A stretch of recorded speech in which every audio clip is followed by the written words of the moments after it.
Schönen guten Morgen, meine Damen und Herren. Good morning, everyone. Selamat pagi. Thank you for coming to this morning's conference on investing in manufacturing in Indonesia. We have several distinguished speakers who I would like to invite to the stage this morning, beginning with Bapak Nurul Ikhwan, Deputy Minister for Investment Promotion for the Ministry of Investments and Investment Coordinating Body. Please come up, sir. I would now also like to invite Mr. Sani Iskandar, Chairman of the Indonesian Industrial Estate Association. And the last two are two of Indonesia's largest and longest corporations that have been investing and working in Indonesia, Mr. Roberto Rossi, Cluster President of Schneider Electric, and Ms. Febriani Eddy from Vale, Indonesia.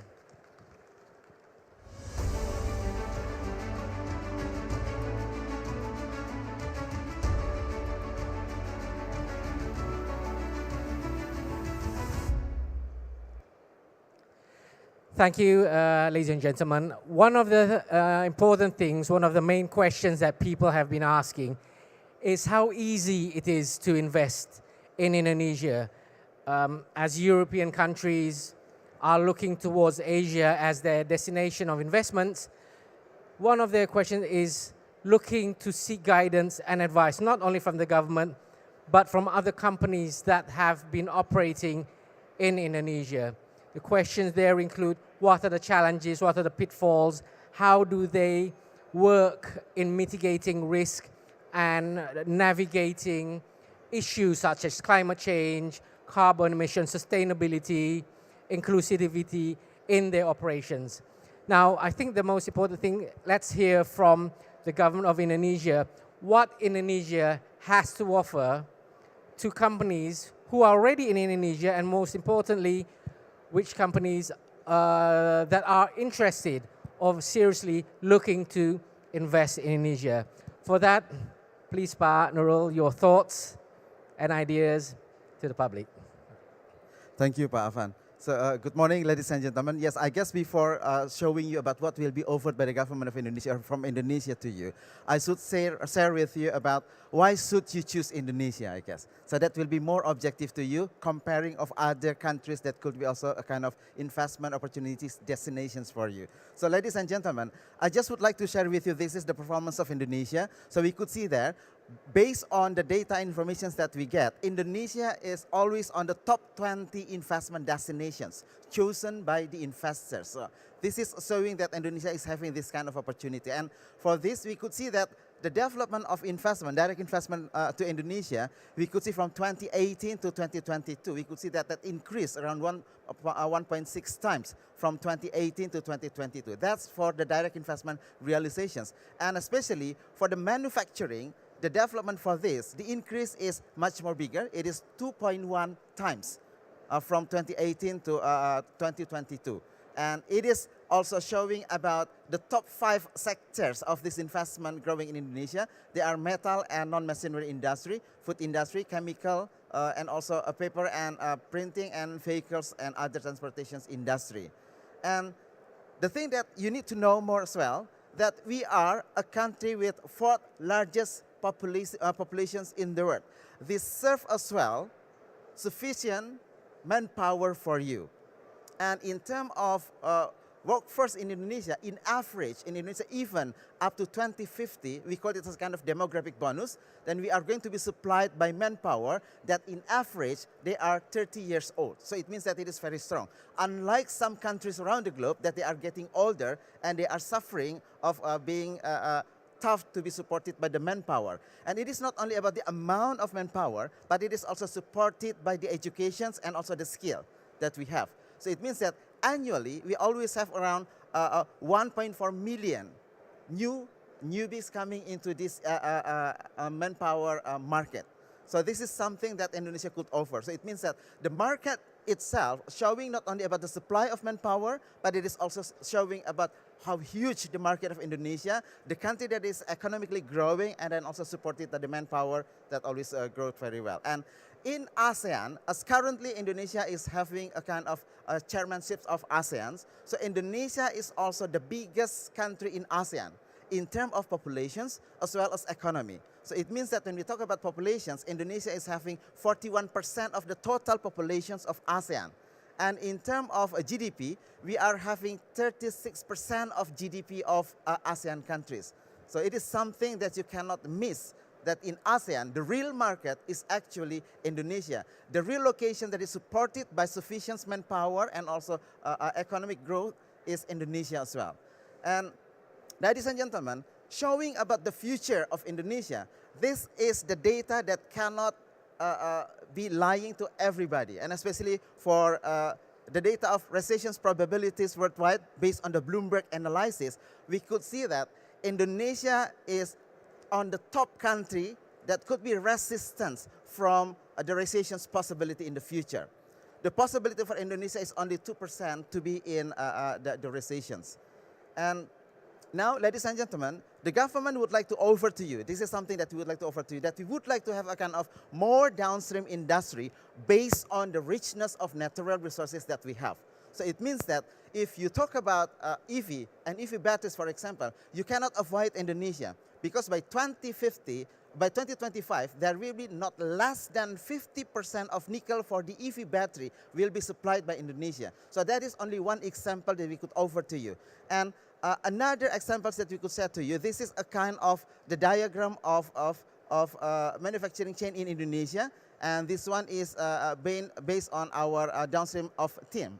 So it means that the green boxes there, they are the existing industries in Indonesia. While actually for the downstream and the tree of industries in Indonesia, we have very, very complex, and we would like to offer you to come into Indonesia. And the one in the green color, it is the priority that the government would like to offer to you. So then by having the combinations between the green and the blue, this will create very good sustainable ecosystem in Indonesia that will also provide a well competitiveness of Indonesia. And ladies and gentlemen, last but not least, we have also over you this kind of opportunities in Indonesia. So by having these information, you could choose. At least we have 44 projects in Indonesia that the feasibility study is already there. So you could just visit and go deeper understanding about these projects by visiting our regionalinvestment.bkpm.go.id. And another thing, we have also our booth over there, just exactly by the corner of the next blocks there.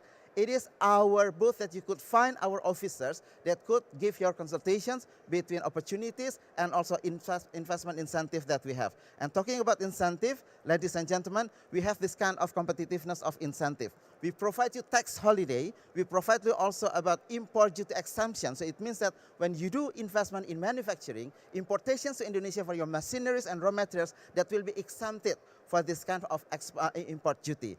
And we have also super tax reductions that will provide you with the deductions of your payable corporate income by having 200% from your cost of training and 300% from your cost of research and development. And I just would like to invite you to come to Indonesia and talking about the easiness of doing business in Indonesia. We have OSS, online single submissions. Then you can just come and find our office and come to our embassy. Then we are going to guide you how to do business in Indonesia. Thank you. Thank you very much, Maran. I think what Pak Nurul here has emphasized is that Indonesia is one of the best places to invest at this moment in time.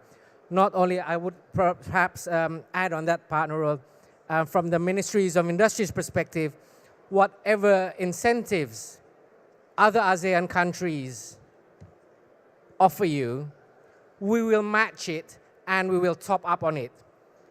Please also don't be hesitant whether when you come over to, or interested in investing in Indonesia, tell us what you want. Tell us what your prerequisites are. And I think that would help Pak Nurul here, the government also, to help make your lives easier, to make that transition process of investing in Indonesia quite easy. Now, in addition to that, I would like to introduce to you Mr. San Iskandar, Chairman of the Indonesian Industrial Estate Association. This association governs the various, I think there's almost 3 dozen industrial estates. And we're also now developing green industrial estates, as Mr. Iskandar will later present to you, which are places that for you to reside, build, establish your factories. And each of those has also their own special incentives. Now for that, the floor is yours. Okay, thank you, Pak Afan. It is an honor for us as a representative of the Industrial Estate Association to present such kind like the current progress of the development of the industrial estate in Indonesia, and also our government policy for the development of the industrial estate. So, yeah, currently, sorry, yeah, as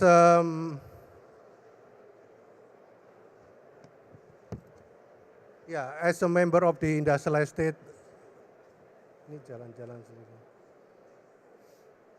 Yeah, as a member of the Industrial Estate Association, there are around more than 100 industrial estate in Indonesia.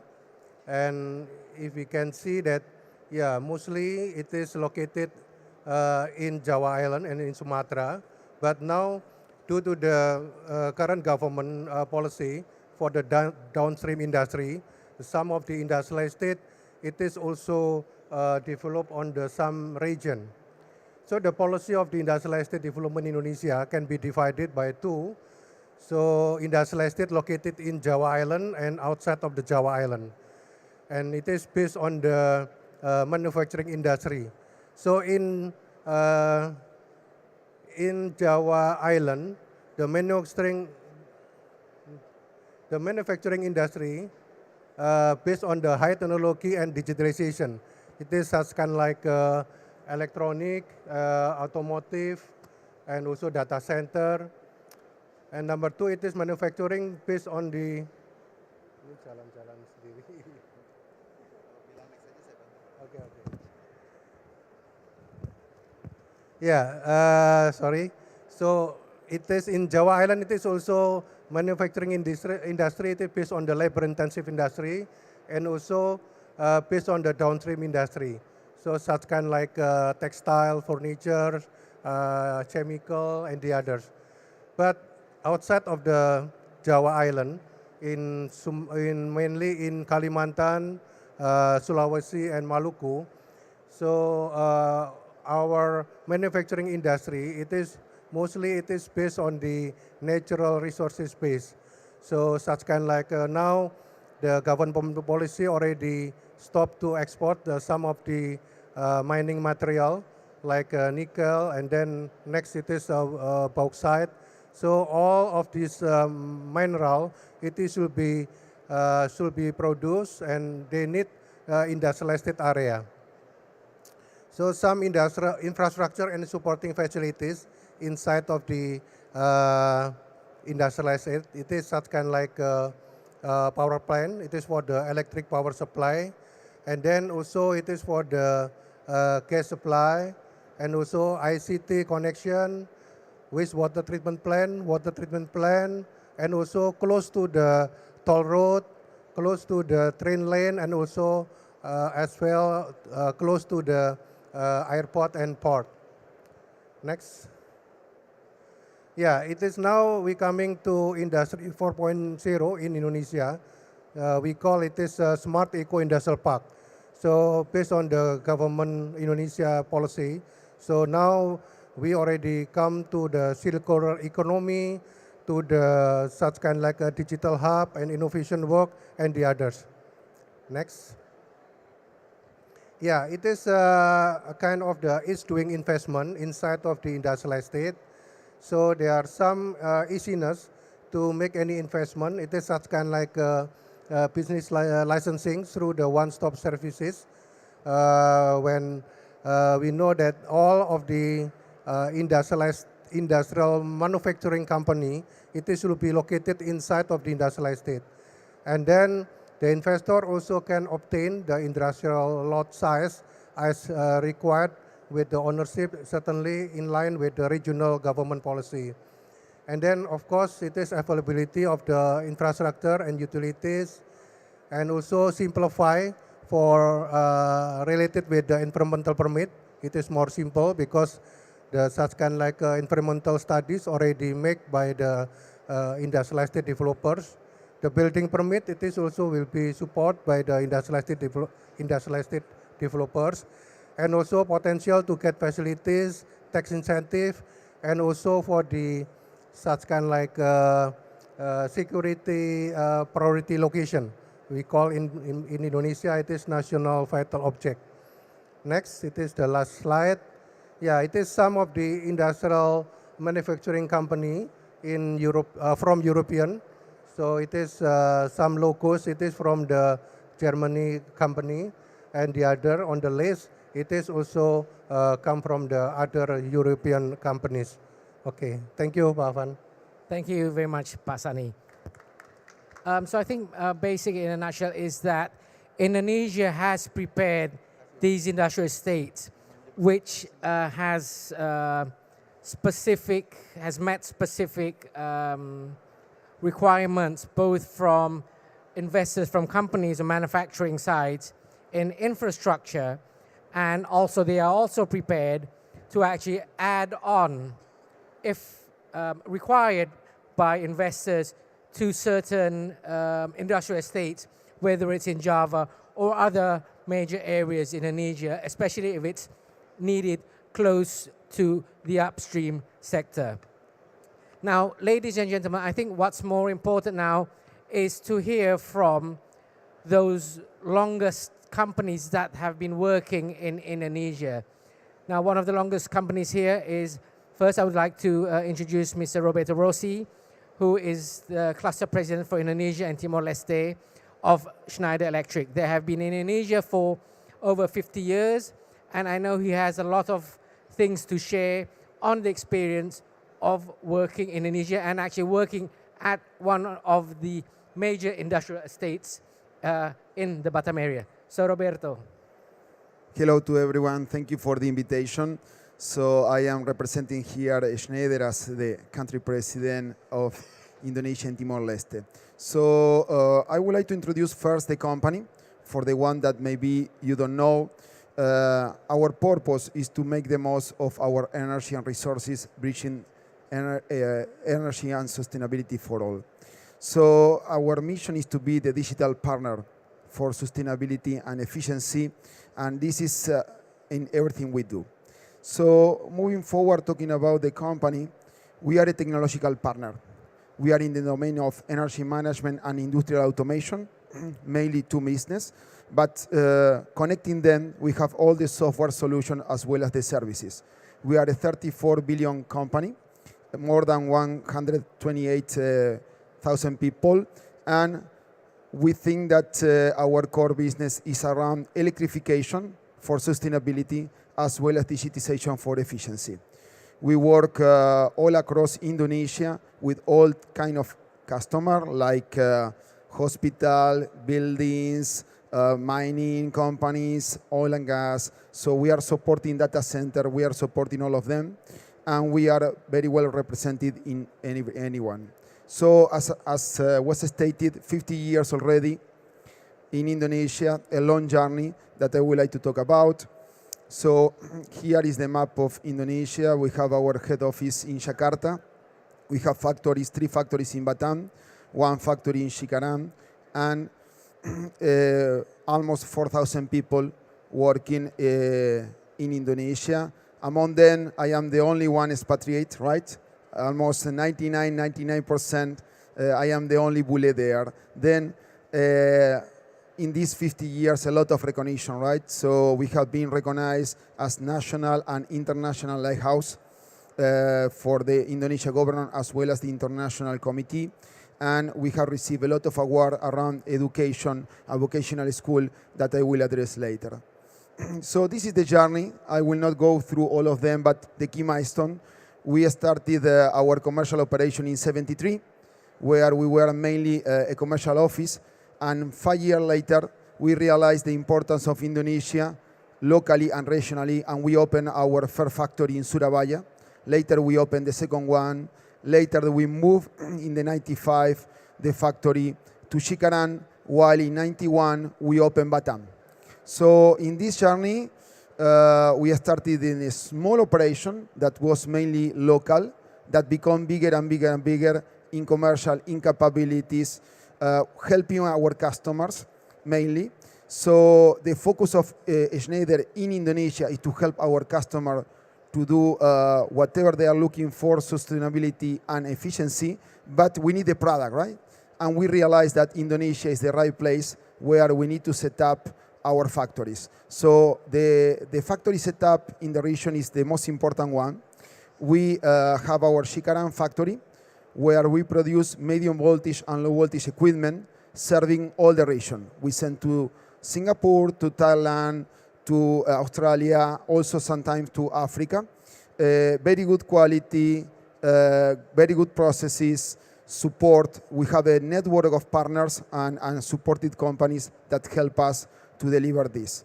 So the second location is Batam, where we have 3 factories. One is to produce sensor, the second one is to produce speed variation drives, and we also produce signaling. I am proud to say that here in Germany, all the speed control variation that control all the motors in Germany are made in Indonesia. So we have an international plant serving the entire world, which is a proud for us, showing that it's not only Indonesia for Indonesia, but also Indonesia for the entire world. Then moving forward, so as I said, sustainability is in everything we do.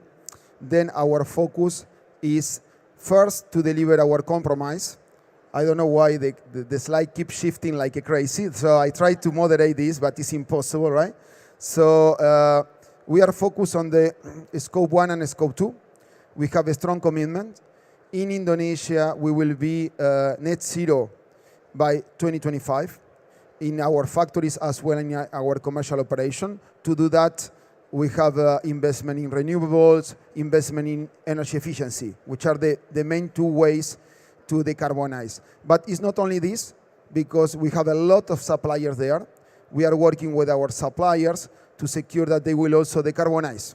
At the end, the impact in our operation is more relevant from our suppliers than the CO2 emission that we are producing. That is why we are working in scope 1 and 2, as well as in scope 3 upstream, but also in downstream. We are working with our customers to help them to strategize how to reduce the carbon footprint, how to become carbon neutral and later net zero. First, helping them in energy efficiency. Second, helping them in the energy transition. But as I said, already 50 years, and we feel in Schneider that as a global company, we have a local commitment to deliver. We say that we are one of the most local of the global companies. That is why we take commitment for Indonesia. One is teacher mission. Our employees go to teach in a school and vocational school to secure that we translate what is needed in the company, in enterprise, to education. We give back to the community. We work with also another foundation to plant trees. And we have one of the largest programs in education worldwide of Schneider in Indonesia with the Center of Excellence. We work with vocational school around energy management, efficiency, as well as digital transformation and green generation. We already impacted more than 26,000 students all across Indonesia, helping them to be ready to be in the company that we will receive them later. And the last was a few weeks ago, we, in partnership with the governor, we inaugurated PD 4.0, where we have our booth for the Unified Common Center, where we are showing not only the journey into digitization, but the power of the digitization and how you can get information from it. That's all from my side. Thank you. The slide stop finally. Thank you. Thank you, Roberto. Now, apologies, gentlemen. I did not really brag about, but I really have to brag about Miss Eddie here. She is actually, ladies and gentlemen, one of Indonesia's most powerful top 20 businesswomen in Asia. CEO of Vale Indonesia. She will be talking about sustainability and a woman leading a mining company and dealing with that. Miss Eddie. Thank you, thank you. Wow, I better deliver the expectation. Okay, thank you. I'm a CEO of Vale Indonesia, and Vale Indonesia is a nickel mining and processing company. So we're not only mining, but we're also processing the minerals in the country. And I'll be a strong supporter and convictions for the Indonesian downstream policy to process the minerals within the countries. So why Indonesia? I think for us, for mining companies, very clear. We follow the resources. Indonesia is among the largest nickel resources in the world. I mean, in every forum today, in every session, people talk about the importance of energy transitions. But the reality is that will not be possible without the minerals. So we have to follow the minerals. And we have this, I'd like to share with you, Vale Indonesia has been in Indonesia for 55 years, more than 5 decades. So we started in 1968. And do a constructions and started commercial productions in 1978. So we have a long and proud history of operating in Indonesia. Here you can see that our single operations produce roughly 3% of the world nickel requirement. So it's fairly large operation. There will be some pictures showing how do we operate in Indonesia. And I think this is the core and the essence of why we can live and stay that long in Indonesia. Last one I want to highlight here is we have roughly 3,000 employees, and we are very proud to say 99.7% are Indonesian, and I am myself Indonesian. Vale has a commitment to develop Indonesian talent. I started my career 15 years ago, gradually up to the CEO. So there is an intention and deliberate program to develop Indonesian talent to be at the top level of the organization. And this is extremely important if your vision is to stay long in Indonesia, not just coming to Indonesia. In terms of shareholding, roughly Vale and Sumitomo, Vale Canada and Sumitomo own 60%. The remaining 40% are divestment to Indonesian participant. 20% held by minority who represent government of Indonesia inside us, and another 20% is listed in Indonesian Stock Exchange. This is a pictures of our long history. The picture shows when we started in 1978, it's a very humble and very simple operation, just one single line of operations. But over the 5 decades, we have continuously expanded our business. In our sectors, it's not just about the smelting, but also the power capacity. So as we add more lines, we also need to add power capacity. So we have now grown into 3 power hydro dams. So we're not only mining, as I mentioned, we are also processing the material since day one.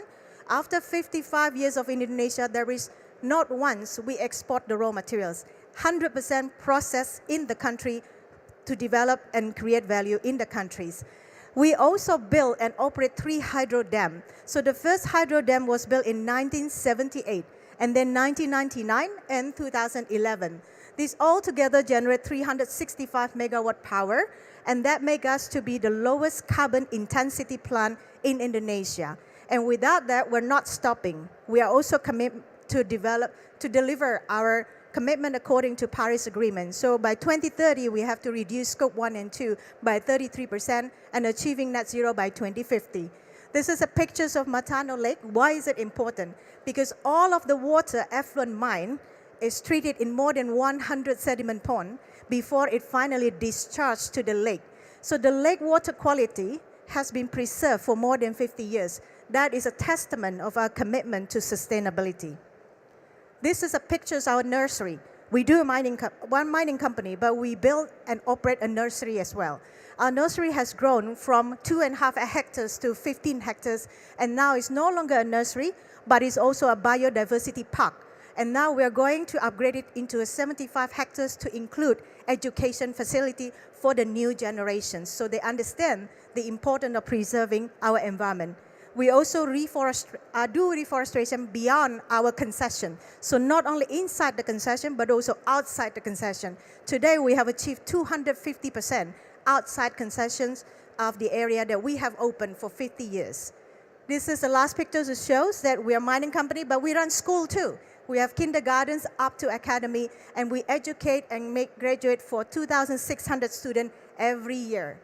And last one, we are not only staying in Indonesia for 50 years, we're also growing and expanded significantly. Today, we have 3 approved projects, 8.6 billion. The right side, the 2 projects, Bahadopi and Pomala, have received government recognition as strategic national interest. What does it mean? It means that these projects have a wide national impact, and therefore, you get a special support from government in your business challenges. Few examples here are accelerations in permitting and coordination with various government bodies, as well as national, regional, and agency level. And the second one is land acquisitions is typically quite complicated, but PSN allow us to get strong support from government. And last one I will say is the government also have a monitoring process to ensure that our process are running smoothly. So every month we sit down with KPPIP and they track. If there is problem, they will come in and help us to sort out our problem. So that's basically conclude my presentation. In Vale, we believe there is no future without mining, and there cannot be mining without caring about future. Thank you. Thank you very much, Ms. Eddie. We'll start now a round of discussions before we take any questions from the audience. Now, Ms. Eddie, Mr. Rossi, backstage we were talking about a quick discussion about talent, especially in the various industries. A couple of days ago, I was meeting with several German counterparts. They were actually also looking for talent from Indonesia to work in the European market. Now, as you had earlier mentioned, the first 2 questions are for you, Ms. Eddie, and you, Mr. Rossi, is how do you search for talent, and how good is Indonesian talent for a European company, for an international company? Because one of the most questions that come in is, can Indonesians work in technology companies, in complex companies? And how do you search for that talent? And do Indonesian talent meet your expectations on that? I'll start. I'm an Indonesian talent. So I think, definitely. I think the company need to be proactive. It's not just waiting, right? So a few things. Mining has a very big challenge of attracting talent, as you all probably know and appreciate. The younger generation tends to avoid mining. That's why for us, it's very, very important, not just doing the sustainable mining, but also promoting it so that there is a better, wider view that mining doesn't have to be as bad as the world portrayed it to be. So that's the first thing. And second, I think I saw before the pictures that we have long commitments of developing Indonesian talent. Even we started from kindergartens up to academy. But now we are also massively working together with local university. Local university together develop the program that we need.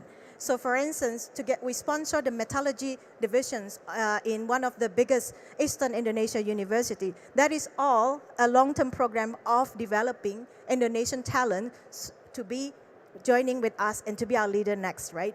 At the end of the day, I mean, I feel like it's not just about money, but it's also about who we are and what we do and attracting the talents to work with us.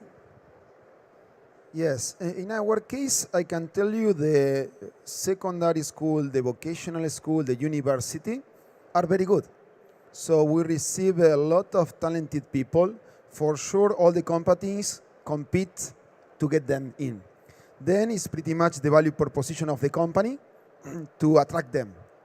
And then what you do with them, how you develop them, how you invest on them. And we have a lot of training, internal training, and feedback on the job to develop them. Then in some cases, in some locations, maybe the vocational school or the university is not at the level that we need, and then we help them. We send our team there to collaborate with them, to bring the technologies, to be teachers there, and then it's a positive community topic where we develop the community goes stronger, came into the company and to other companies. So I see over the time a positive cycle. I see Indonesia investing more and more in education, like the program that we have for 5 years, and we are expecting to extend another 5 years. So brick over brick, Indonesia has been building these capabilities, and I think it's very promising looking at the future.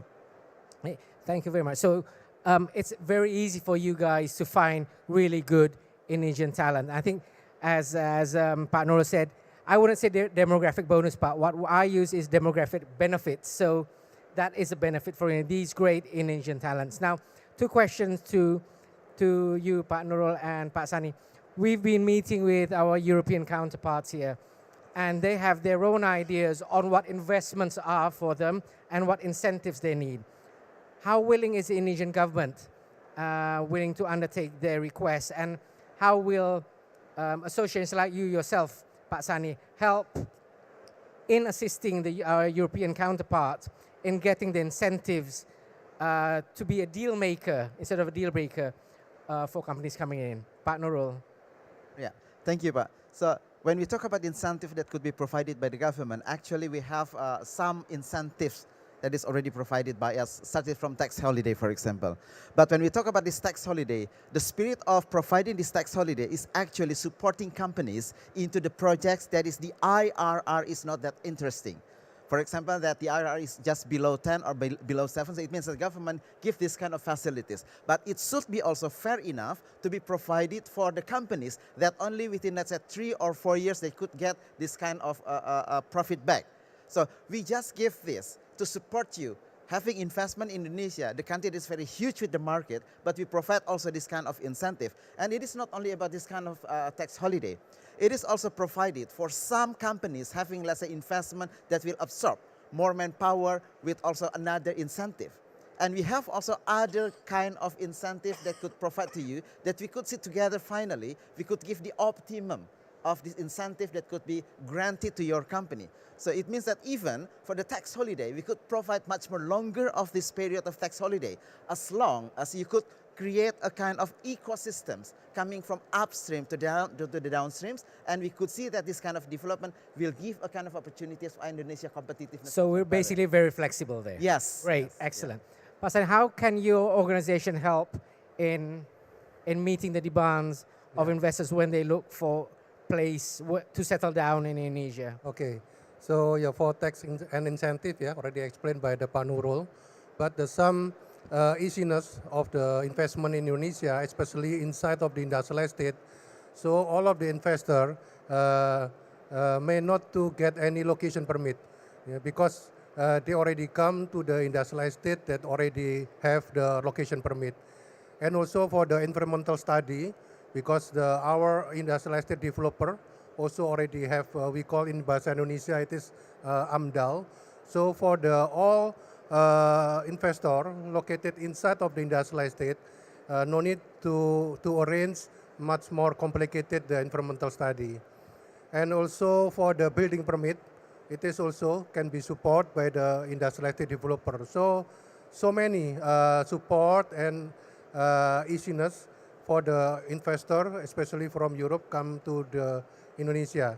And one thing that, yeah, now we learn much from the Germany school, especially for the vocational school.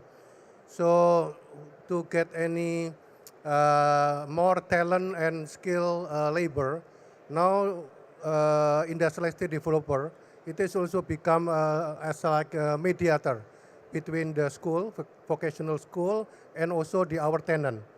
It is Pak Alvan. Thank you. Thank you very much, Pastor. Now another question for you, Pak Roberto, and this is a little bit difficult question to ask and difficult to answer, but we don't want to try and sugarcoat things for our other potential investors. What do you think are the most challenging thing or the pitfalls of investing in Indonesia, and how do international companies like you, who have been operating for over 50 years, mitigate or navigate through those pitfalls of working or operating in Indonesia? Pak Roberto. So I do not see major roadblocks if you are a company who is coming to Indonesia to stay in Indonesia. So if you want to enter to Indonesia and to exit from Indonesia in 1 year, 2 year, 3 year, maybe I see more roadblocks.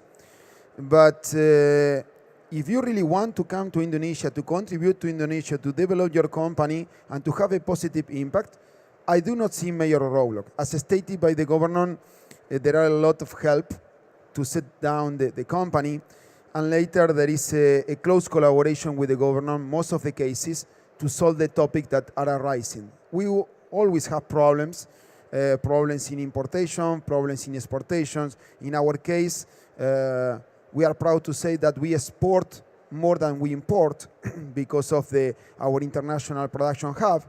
And by then, for sure, here and there could be problems to be solved, but it's always a positive relation to make it happen, thinking about the long-lasting relation, not something that, okay, maybe it's temporary, it's 1 month, 2 months, 3 months.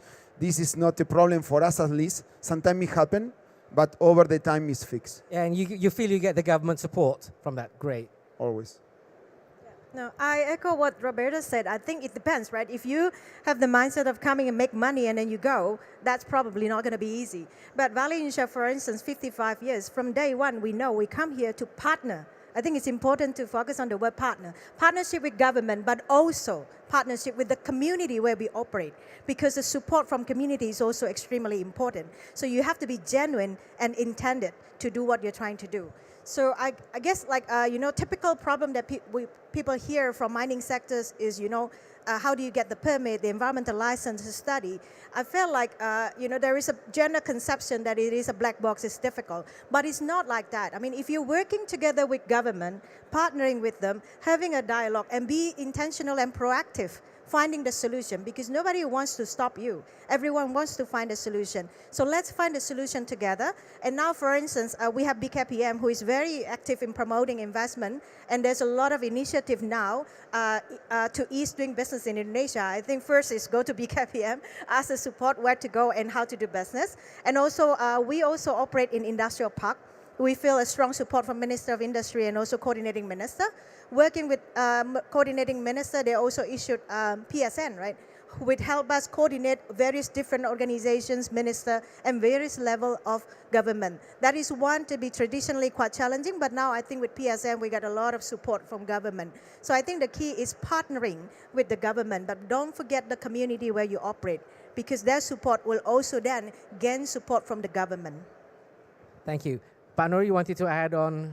Yes, perfect. So it means that partnering is the key of operations in Indonesia. So it means that Minister of Investment, BKPM, in this case, as putting ourselves as a kind of partner for you, but we just would like to do beyond that. So we would like to be a kind of converting partner to you. So it means that whatever the problem or even issue that you are starting to face, so we are very happy to facilitate you. So we are doing not only about promoting investment opportunities in Indonesia or issuing the license to you, but at the time that you could get a kind of, let's say, problem or issue, then you just come to our office, because there is dedicated deputy, just one level below minister, that we have also task force that will try the best to overcome your problem. And mostly the problem that you are facing in a regional area is the overlapping of license for your land acquisitions. So we've been helping many companies with this, and it is successfully in applications, in implementations of running of this investment implementation. So basically, we have the team that is supported by the police, supported by a general attorney, and also other parties. So we could simply just invite them to sit together and solve the problem. Excellent. That's very good news. So I would like to invite questions from the audience. Any questions? Well, if not, I'll go back to you guys now. Are you planning, is Vale or Schneider planning to invest, add in their investments in Indonesia in the next, let's say, 5 to 10 years? And will it address the current global issues like carbon footprint, sustainability, and inclusivity? Do you see that as part of a decision-making process in your investment decisions? Definitely. I mean, I was running out of time, so I didn't elaborate my last slide when I talk about the 3 greenfield projects we're building with $8.6 billion investment. All of these projects will be carried out within the same times, the next 2 to 3 years. We will do and carry out the 3 greenfield projects from 1 operations into 4. So what really happened is the decarbonizations of the planet requires so much essential mineral. So this is an unprecedented level of demand. and therefore required unprecedented level of growth. This is like once in a lifetime moment for us, a nickel mining company. So we must grow to cater for this need, otherwise there is no decarbonization of the world. However, as our materials are solutions for climate change, our materials are used to decarbonize the planet, we ourselves need to decarbonize our planet. Right? So otherwise, what's the point? So if you look at Sorako, for instance, our operation, it's 100% renewable energy used for smelting activity. And therefore, our plant is the lowest carbon intensity in Indonesia. However, it's not enough. We realize that our drying and calcining and mining activity itself still emit a lot of carbon. We have responsibility to reduce our carbon, and therefore we publicly, globally announce our carbon commitment to reduce further down Scope 1 and 2 following the Paris Agreement. So for instance, now we are in the middle of electrifying all of our vehicles. And then we are in the middle of upgrading our hydro facility so that the extra powers can be used to power our electric vehicle. That way, we eliminate our emission or minimize our emission at the mining site. And for the drying and calcining, I'll be totally honest with you, there is no proven solution now for renewable. So we must go and transition to natural gas first. I understand it is a fossil fuel, but it is a first step to transition. While working for the longer term solution, we must deliver net zero. That is no questions by 2050. But this is something that, climate change is not just scary, but it's also creating exciting opportunity for all of us in these sectors. But we must do it in a different way. We must do it in a way that is sustainable. Right? Thank you. Does Vale do that by itself, or do you bring your other mining counterparts? We are partnering with a lot of other companies. So this is, there's so much demand out there that we alone cannot fulfill. So my questions is, why do we have to compete? There's so many demand out there. We don't have to commit. We need to collaborate. Otherwise, there will be not enough materials to decarbonize our planet. So we work together with companies that traditionally are our competitor. We see them as competitor, but today we see them as an ally. As long as the value proposition, the value and the way of doing business are aligned, there is no problem of working together. I think this is something that we all need to have in mind. Not everyone has to compete. Not everyone is enemy. They can be our ally and friend as well. So yes, we partner with a lot of companies. Your views, Parag? Yes, in our case, as I say, we decided some years ago that Indonesia will be our hub for some product to be produced. After this decision, the investment should be regular, right? We developed Industry 4.0. Now we are entering into metaverse. We are entering into universe automation, and more we are digitizing and reaching new levels of digitization, because we used to say digitization and then a new level appear. So there is a continuous investment toward efficiency. In parallel, in our operation, we will be net zero by 2030 and carbon neutral by 2025. Then a lot of investment must be done in efficiency as well as in green generation. And in parallel, pretty much connected with sustainability, we consider that SF6 is one of the gases more complicated for our climate change. And medium voltage equipment normally is built with it. But we already launched SMR set, our line pure air, no gas, and we are launching the new line in Indonesia in 2023.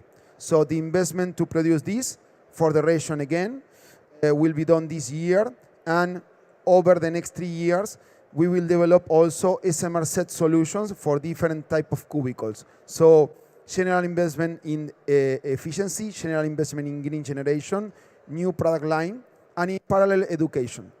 We are heavily investing, sending our people to the Center of Excellence of Schneider in Singapore, in France, and in different locations to bring them in, to have Indonesian people, but highly educated and very professional at the level of the challenge of the new technologies. Thank you. One of the things that has been long in discussion during the past 2 years during Indonesia's G20 presidency and ASEAN chairmanship is, besides sustainability, is inclusivity. Not only, on gender, but including from industrial perspective, how you include, especially when you want to bring 4.0 or mining companies, is the small and medium industries. I don't use the word enterprise, but industries, to help them scale up. Because one of Indonesia's aims is to bring these small, medium industries as a global value chain. Now, what does Schneider and Vale do to include and help in bringing Indonesia's small and medium industries leveling up, either as your vendors or your partners, or introducing them to a global network? How does that work for you guys? So this is a big topic, and we work with this in two domains. One domain is we as a solution provider. We help companies like Vale and other big companies, but mainly through partners. All what we do is mainly through partners. We leverage on the country ecosystem, panel builders, system integrators, a small point of sales, and we work with them to teach them, to professionalize them, to bring to them the latest technologies and to support them. Then the way in which we are supporting the small and medium companies related to our domain is by the technological transference, the technical support, and the partnership. In the other domain, not as a solution supplier, but as industrial player, we have a lot of small and medium companies serving us to our production. In this case, we have a program to onboard them to reduce by 50% the CO2 emissions by 2025, and to try to reach for the top 1,000 net zero by 2030. By this, we are coaching them, and we are expecting from them to gain more and more attractiveness toward other industrial players in Indonesia that we hope in the future they will select them. So we are supporting this ecosystem also to be eligible for other Indonesian companies. Yeah, I think I mentioned before about partnering with government, but also partnering with community. It's very important. I think this is where it comes to play. So our two fronts that we're doing. First is on the vendor side, we have a contractor development program. I'm not saying we're perfect, we're still refining it. But what we have is we do a pre-qualification. So small, medium, and large, because not everyone, every company requires different solution. So smaller scale, they are having a different problem than the medium and the large one. So we do a free qualifications, and then each classes will have different way of developing and treating them. So I think the company needs to have a mindset that I would like to genuinely partnering with the community, and that with the genuine intent comes the real effect and the real works, right? On the community side, we also have community development program, but I think in mining sectors particularly, because the product is non-renewable, so one day the resources will be gone. So the community development program's final aim is to create independent community post-mining closure. And that is not easy, and they cannot happen overnight. So it has to be a careful planning, working together with government to develop such community program. One of the most successful program we have is organic farming, organic rice. Believe it or not, everywhere I go, even in Germany today, I'm promoting our organic rice, not the mining product, because I truly believe, because we have seen the work and we have seen the success. So organic farming now is already reaching quite a big scale. And what we do is we use the supply the products for our own need, because we feed 3,000 employees every day, 3 shifts. So the rice will then buy by us to feed our people. This is not just good for community, but also good for business, because you reduce the cost and carbon for transportation. Ultimately, in the long run, it creates the dependency and interdependency that is healthy, and hopefully one day when we no longer exist there, the community can live with a very good and decent lifestyle. Thank you. Thank you. One question, going back to the upscaling of SMI, small medium industries, is that you were talking about incentives for investors. Now, a question that has been also coming up in Jakarta, I mean, especially from international investors already operating in Indonesia, when they're already there, is BKPM considering, let's say, giving other incentives for long-serving companies like Vale or Schneider or many others that are helping in upscaling Indonesia's small, medium industries?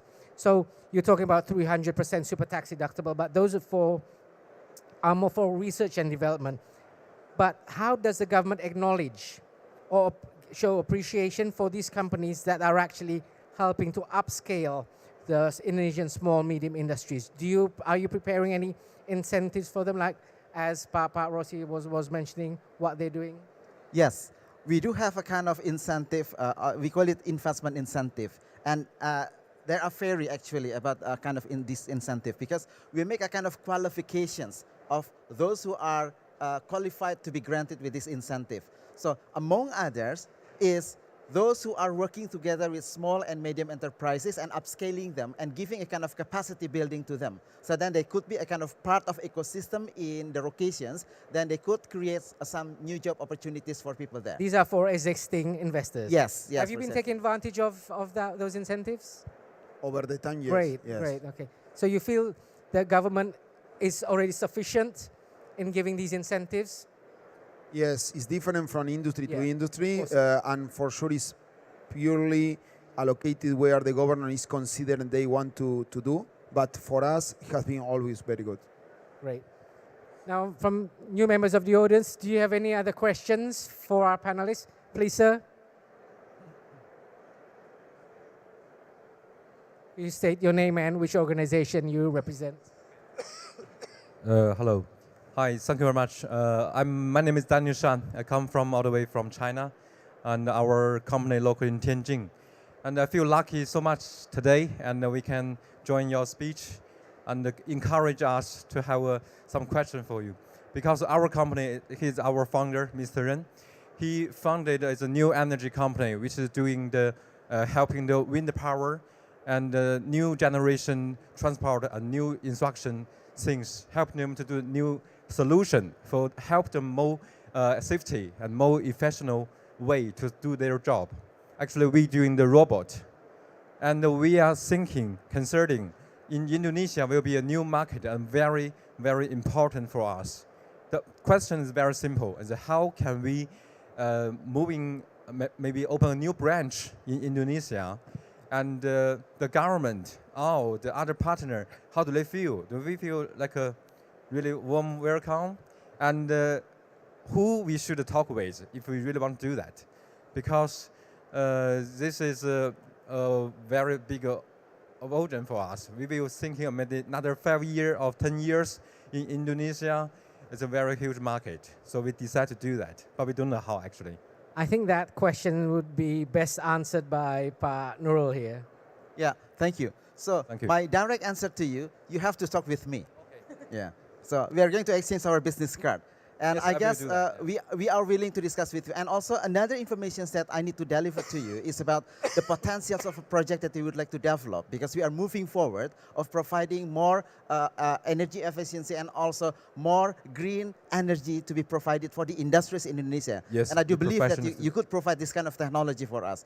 And besides, we have also many investment coming from China, and they need also to be supplied with this kind of energy. As the market for your industry is not only in Indonesia, but it is also included the area or the countries in European countries and United States that they require that your energy should be and only be supplied by green energy. Right. Thank you. That's great. So I think you can have a private consultation Yeah, we will with do Pak that. Nurul after this. Yeah. Okay, Thank ma'am, you. you had a question? Yes, my name is Mariana. I'm from environmental organization, and maybe my question is more not on investing, but on, you talked about decarbonization and about water power plants. Can you tell me more about waste rocks and water pollution? How do you handle that? So the question is for... Yeah, for Yeah. So, yeah, I'll try on the water side, yeah? Okay, so Indonesia has very rich laterite ore. I think I'll be really honest and telling you here, the biggest challenge with mining laterite ore is the Chrome 6. It's related to the water coming out of the effluent mine. So what we do is, before we do the mining activities, first, of course, this is a step that we're doing. So when we get the license, first what we do is we mapping and inventorize the biodiversity. Before you cut any tree, you better have that data first, because we know by the time we reclaim it and close the mine, it has to go back to as much as possible that original form. And the second is, when we do the mine, we do by compartment. So we're not opening all the mine that we need at once. Only open what you need at that particular time. And then when you finish with that compartment, you immediately rehabilitate that. That way you reduce the open area, and therefore less exposure, and therefore less complex to manage. And the third one is, before you actually open the mine, you also need to map the water, the topography and all the potential water and effluents where it goes. And then we create what we call mining infrastructures, particularly parameter ditch. So basically we have to map where the water goes, and all of this water need to go to what we call sediment pond. And then inside the sediment pond, there is a process, continuous process of neutralizing, a chemical process to neutralizing the impact. And only before it reaches the level that we can tolerate, then it's discharged to the lake. There is a photo that I presented before. That lake basically is the last discharge point from the water from the mine. And we drink the water, and I drink the water as well. That is to show that it requires a lot of efforts, time and effort and resources, but it is necessary. So that's one example, but I'm not an expert in environment. That's what I know. That's what we are doing in Seraco. But I welcome any input or feedback you may have for us. Any other, I hope that answers your question. Any other questions from the audience? Right, I think I've been told that we've been really tight on time. I would really like to thank you and hope that the experience that you've shared together with us, and also answering the questions from the audience and from the is sufficient to furnish any of doubt from potential investors looking to operate, to manufacture in Indonesia. Again, Ms. Edi, Pak Rosi, Pak Iskandar, Pak Nurul, thank you very much for your time. Thank you. And please, a big applause for our panelists today. Please stay on stage. We have a little bit of souvenir. Yeah. So I just want to add, you will address the government, but you can count on us if you have doubts. Because sometimes European companies reach the government, but you may have the same doubt that we know you have. Then I put myself available, my CFO, my HR director. If you want to contact us for further question, etc., we can help you to coach you to be more engaged with the government. Indonesia's ambassador, Pak Rosi. Thank you very much and have a pleasant day.